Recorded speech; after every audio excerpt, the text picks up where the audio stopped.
So we did our picture walk. Did you guys notice any text features of nonfiction we've been learning about? What are some of the ones you see?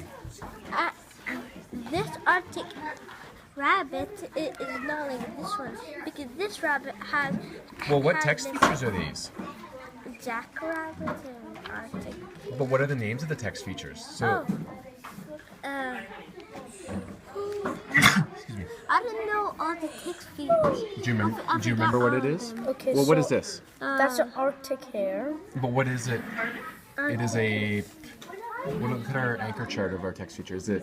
We have we have titles, we have headings, we have text fact boxes, we have pictures and labels.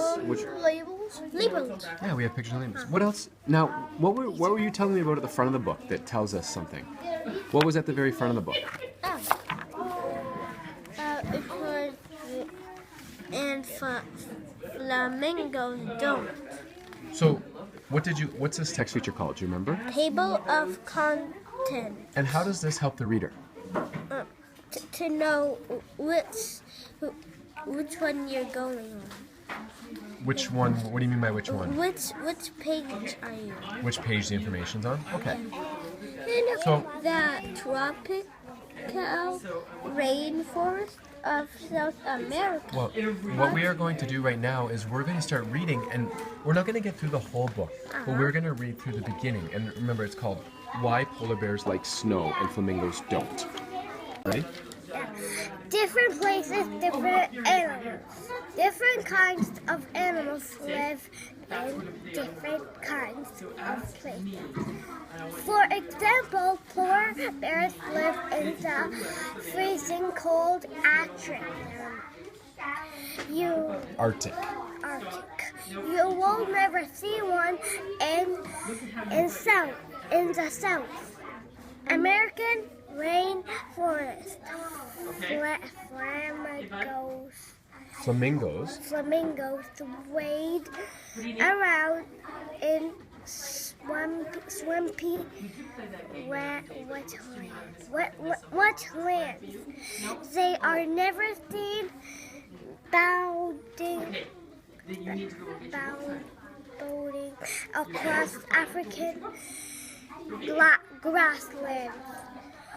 The special kind of place where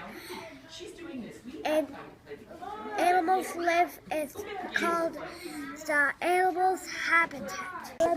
The polar bear's thick, heavy fur is just right for keeping out the Arctic cold.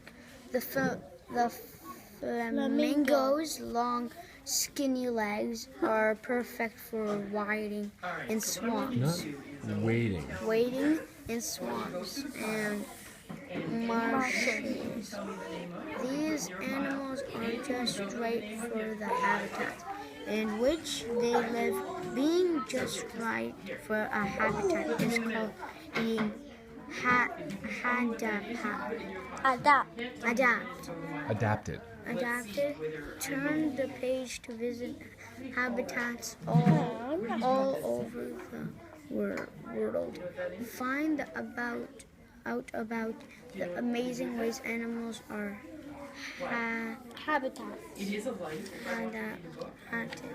adapted to their habitat. I can't. The Arctic. It's cold out there. The Arctic, way up near the North Pole, is very cold. The ground is covered with snow almost all year long. There are not very many trees or plants.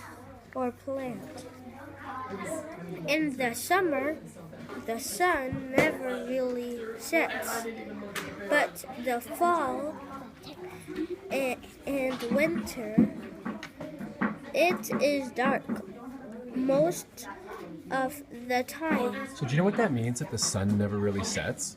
Yeah. What does it mean? It means the sun never goes down until when winter or fall comes. Okay, so How about April? Well, April's like the spring. So what happens is in the summer, because of the North Pole, the way it is with the sun, that the sun is there for 24 hours. There's days where the sun never goes down. Can you imagine being an animal trying to sleep or a human trying to sleep? Would that be hard if it was light all the time? Yes. But then in the wintertime, you said it's dark all the time. So it's an interesting climate. So let's keep reading. But in fall, the temperature in winter is usually about plus 30. Minus 30 Minus 30, what's this? degrees Fahrenheit. If it's, Or minus 34. And guess what? That temperature was like, you know how our winter was so cold? That was like the same temperature as our winter. Can you imagine that? That's cold, wasn't it? yeah, it was very cold. It was like I was like in the North Pole. Well, the polar bears, that's why they have big, thick skin, and they have fat on them that keeps them warm, so they're ready for the climate. We only